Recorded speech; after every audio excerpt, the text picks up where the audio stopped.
సంవత్సరానికి ఒకసారి వస్తుంది. ఆగస్టు 15, జనవరి 26. అలానే మన టీచర్స్ డే కూడా ఒకటి వస్తుంది.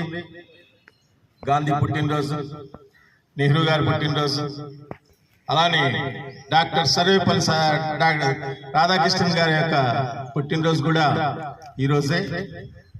మరి ఆయన్నే మనం ఆదర్శంగా ఎందుకు తీసుకున్నామంటే ఆయన గురువు, టీచర్ కాబట్టే మనం ఆయన ఆదర్శంగా తీసుకున్నాం.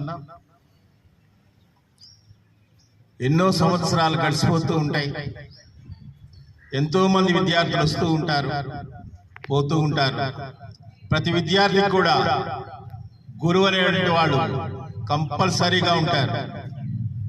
ఆ గురువుని ఆదర్శంగా తీసుకోండి. మీ యొక్క జీవితాన్ని అనేక మలుపులు